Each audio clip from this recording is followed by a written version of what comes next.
Hello, dear fans, friends, and subscribers who are the friends and subscribers of Cricket Happenings. Welcome to you all. And in today's cricket show, we are talking about the fourth T20, which was an important match, as I said, for England, and England definitely delivered as they went on to a 34-run victory over West Indies in the fourth T20 match of the series. And as I'm talking to you, another 1 hour and 15 minutes from now, we have the decider. So it is really set for a fitting finale. It's a holiday there, as you know, it's a weekend. Crowd will be assembled in Bridgetown in Barbados to witness thorough entertainment because as I said, it's a fitting finale. It's the decider which is coming up today between England and West Indies, which will decide as to who would have taken the series. For West Indies, points are very, very important, especially considering the T20 World Cup. Right. Now, that is something I'm going to talk about. And then we'll also have a look at as you know, West Indies are going to tour India. They're going to play a series of ODIs and T20 matches. The team has been announced. Have a look at that. India also has announced their team. We'll have a look at that as well, generally, and also look at some cricket news that are probably going on right now. So, first, we are heading towards England versus West Indies, and I'm going to talk to you about the fourth T20 match that happened in Bridgetown in Barbados, which went in favor of England as England won the match with 34 runs and leveled the T20 series, leveled things with the final coming up, as I said, at 2-2. So definitely it's anyone's game today. Now, talking about the game, as far as England were concerned, once again, there was no Morgan in the team because of his injury, and Moeen Ali had to lead his troops. And Moeen Ali not only led his troops well, but also talked with the bat and the ball. He tonked 63 of 28 deliveries with 1, 4, and 7 sixes, being very severe on Jason Holder, who actually had bowled 2 overs for 3 runs, and his final figures were totally bedraggled as he leaked 44 runs in 4 overs. Moeen Ali doing the maximum damage with a spate of sixes, and what a knock from Moeen Ali, 63 of 28. Not only it was with the bat that he spanked 63 of 28 of 1, 4, and 7 sixes, and also with the ball. He got the man of the match award by picking up. I reckon it was he picked up 2 wickets for 28. So definitely the man of the match going to Moeen Ali, and rightly so. But Moeen Ali, talking about this Moeen Ali knock, it was a very special knock where he went. This was a bout of clean striking by Moeen Ali. He had a bout of 4 consecutive sixes against Jason Holder, and these were all, as I said, were clean strikes. And Moeen Ali has the reputation of being the cleanest striker of a cricket ball, and that's what he precisely showed the Bridgetown Barbados crowd who were assembled in droves over there. Now, but before that, Jason Roy was the one who really gave it the initial thrust that was needed. Yes, he was frustrated. He was kept quiet by Jason Holder in the initial spell, where, as I said, Jason Holder had figures of none for 3 after 2 overs.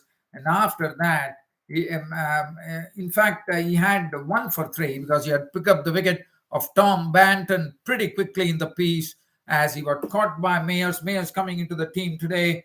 Caught Mayers bowled Holder for 4, 1 solitary boundary. It was not a good shot from Tom Banton at all. He went down the pitch to Jason Holder and tried to get into the full Monty, tried to hit a full Monty, but there was extra bounce by Jason Holder due to the height that he generates the ball did not it hit the high end of the bat, and Mayers had a very very simple catch. So Tom Banton was gone, and then James Winch came out. Winch played some beautiful strokes, but Jason Roy was the one who was making the difference after surviving that initial spell from Jason Holder, where he was getting totally frustrated with things. Jason Roy then really opened up, playing some glorious strokes, and he was very, very strong on the offside as he clattered 52 of 42, including 5 fours and 3 sixes. And he was a victim of the bowling of Kieron Pollard, who once again, as we have seen in this T20 series, has been doing a wonderful job. If you look at his bowling figures, it's 4 overs, no made, 1 for 23. He had good support from Akhil Hussain, threw for 1 for 23. Dominic Drakes was selected, but he was pretty costly. 2 overs costing 26. Romario Shepherd, I thought, really got to control the game, even though he leaked 18 runs. I thought he did a good job after Jason Holder was given some real stick by Moeen Ali. Romario Shepherd was the one who came and tamed Moeen Ali, and that resulted in Jason Holder getting the wicket in the next over. James Winch, as I said, it was nice to watch James Winch always when he bats. He made 34. He had an uppercut 6 over third man as well. 34 of 26, 2 fours and 2 sixes. Akhil Hussain getting his wicket by dropping the ball wider of the batsman, and the batsman was enticed into throw his hands at that particular wide one, which resulted in the third man region. It was Mayers who took the catch. Moeen Ali, as I said, it was all about ransacking runs in the last 3 overs, where England definitely turned on the accelerator, and that resulted in 97 for 3 in the 13th over. Winch departed. The score galloped to 162 till the 18th over, and after that it was Liam Livingstone making a small contribution of 16, 1-6 in that. Billings did a good job in the end, hitting 1-6 and hitting 2 sixes in a very sweet little knock of an unbeaten 30 of 4 deliveries. Phil Salt, as you know, normally hits the very first ball for a 4 or 6, but this time he was caught by Brandon King, of the bowling of Alder, as a low full toss was hit by Phil Salt, which went into the air, and that was the end of Phil Salt going for a first ball duck. Chris Jordan, not 193 for 6 on the board and I thought West Indies had the game under absolute control at one point of time. I thought when they were 134, but after that it was simply mayhem, one could call, as Moeen Ali really got the innings the right momentum, and that's the reason England were able to reach 193 for 6. Good going there, England. Sheldon Cottrell, 4 overs, none for 34. Jason Holder had his figures ruined after 2 overs for 3 runs. His 4 overs costing 44 with 3 wickets to his name. Romario Shepherd, I thought, even though if your figures might not reflect well, 3 overs, 140, but I thought he brought some control in the death overs. And West Indies were given a target of 194 to go and win the match. And looking at the card there, they got a good start, one could say, of 64 for the first wicket. There were some nice strokes being played. Kyle Mayers probably was put into this particular match. He was brought into the match. Shai Hope was dropped, and Kyle Mayers was brought in. And Kyle Mayers, one would always remember the Kyle Mayers for that double century that he hit against Bangladesh in a test match to win the match for the West Indies.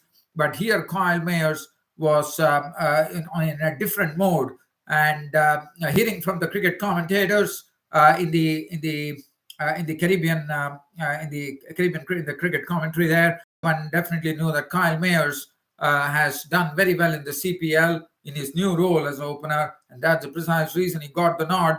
And he definitely did not disappoint. He played a wonderful innings.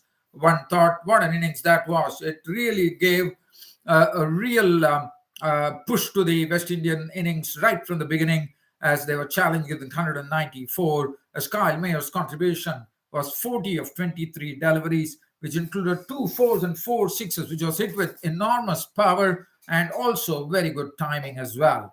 Very good knock from Kyle Mayers. In fact, he was the first wicket to go as Moeen Ali got into the mix as he held the ball a bit, and it was Kyle Mayers picking up Chris Jordan in the deep, and that was the end of Kyle Mayers.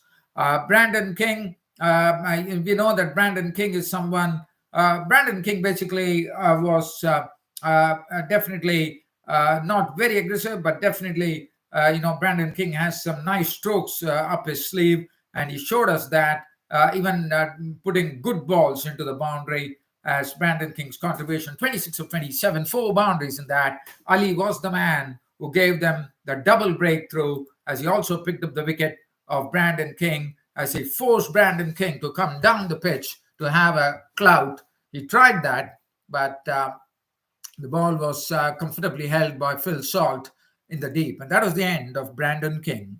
69 for 2 in 9.1 overs. Still a lot of batting to come as Nicholas Pooran was looking good in his knock. Roman Powell joined him, the Centurion. A lot of excitement when Roman Powell walked to the crease, but Roman Powell did not last long. Yes, he said that he had actually improved his game against wrist spin, but this particular ball, I thought Adil Rashid actually did him in, as Roman Powell probably did not expect the ball to snake in between his bat and pad gap and shatter the stumps. And that's what precisely happened. Roman Powell, on his way back to the pavilion, bowled by Rashid for 5, and that was utter jubilation for England because that was an important wicket. And after that, the West Indians decided at that juncture at 78 for 3, with still a lot to go, with half the overs left, they decided to promote Jason Holder into the act. And Jason Holder definitely did what was expected. Nicholas Pooran also started opening up, hitting a few good sixes, but then Jason Holder was also doing a good job, and they had just taken the score to 97 when once again it was Liam Livingstone getting a wicket, an important wicket that of Nicholas Pooran, because we all know that he's a very dangerous player, and it was Nicholas Pooran playing across the line, and it was a catch which was taken in the deep by Jason Roy. Long on was the man who took the catch. Jason Holder was joined by Kieron Pollard. Kieron Pollard, one has to say that Kieron Pollard could not get off the blocks. I mean, one would understand Kieron Pollard is someone who does not take a lot of time to settle. And here was a situation which was absolutely ideally suited for Kieron Pollard. But I thought the bowling was good, or probably Kieron Pollard was kept quiet. Jason Holder, well, he could do only as much as what he did. And his wicket went in the 18th over when he tried to up the scoring, gone for 36. And if you have a run rate which is spiraling at 13 to 15 runs per over, that you have to really throw your bats. And that's what precisely was done. And then it was very tough for the West Indies with 2 overs to go. But hope was still there with Kieron Pollard having the reputation of being a dangerous player. But I thought Kieron Pollard,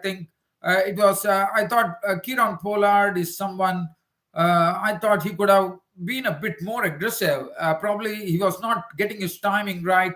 And finally, the West Indians had to be content with 159 for 5. Pollard not out 18 of 16, 2 boundaries. Bravo not out 3.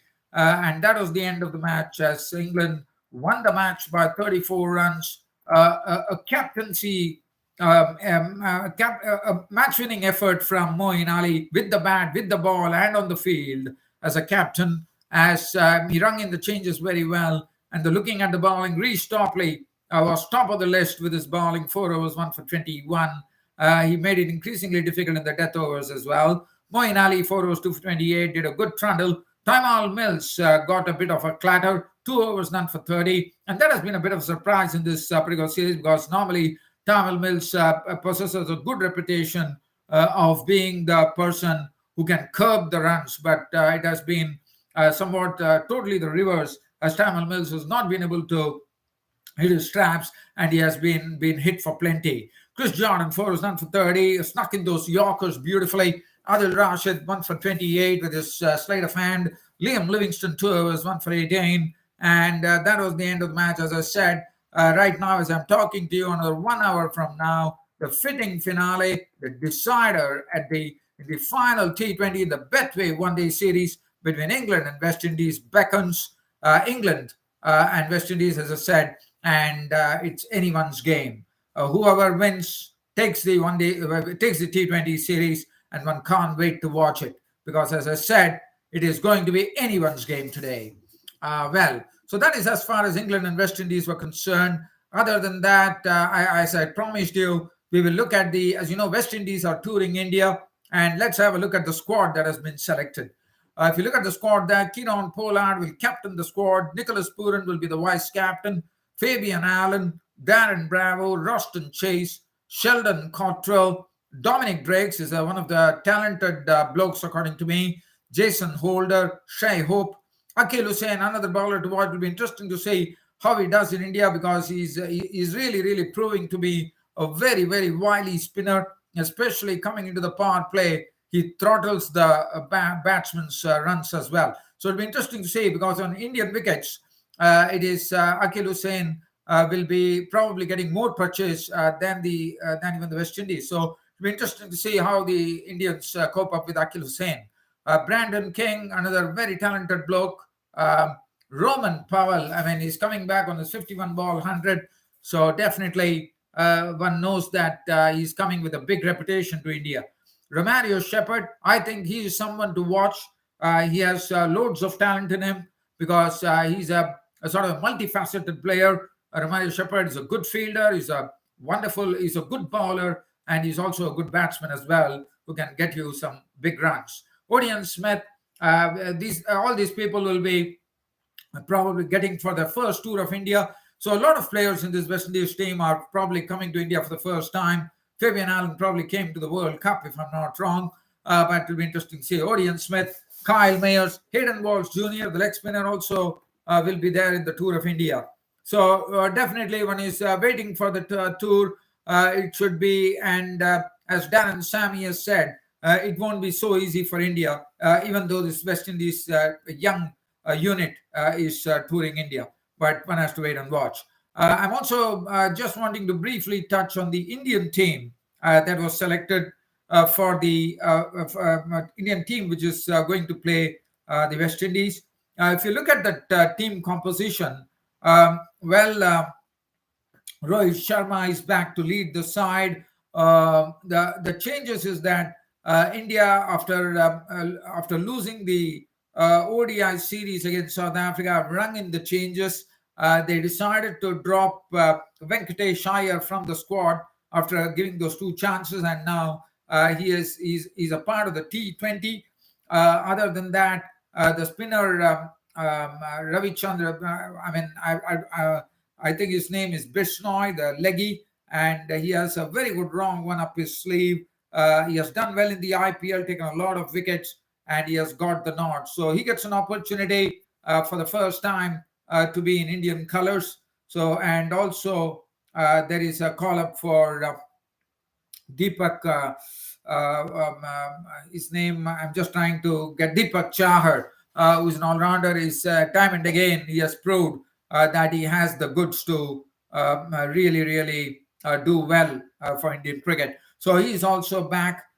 So there are a few changes that has taken place. India has decided to revamp. I think Bumrah is resting, Hardik Pandya is resting, but Ravichandran Ashwin, one probably thinks it's an injury, but one does not know. But he's also not there in the squad, and it's going to be very interesting because India, as I said, yes, India playing at home is definitely an advantage but nowadays with the IPL and all things going on, every country has the knowledge of the weather and the conditions prevailing, and they are definitely preparing ahead of it. They know what to expect, not like before when you come to a new country with different climes. But here it is a very clear-cut case. As I said, coming to the IPL, everyone have played in India.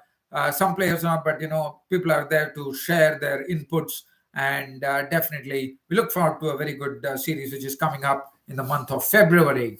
Well, dear fans, before I leave from this cricket broadcast, some live cricket updates as I'm talking to you. Kings versus Qalandars in the Pakistan Super League. There's a victory for the Qalandars. Qalandars have won by 6 wickets. It's a superlative knock from Fakhar Zaman. He out of a score where Karachi Kings are 170 for 7. Lahore Qalandars has chased that with 6 wickets by 6 wickets, and the main architect of the chase was none other than Fakhar Zaman, hitting 106 runs. So that's a lion's share, one could call.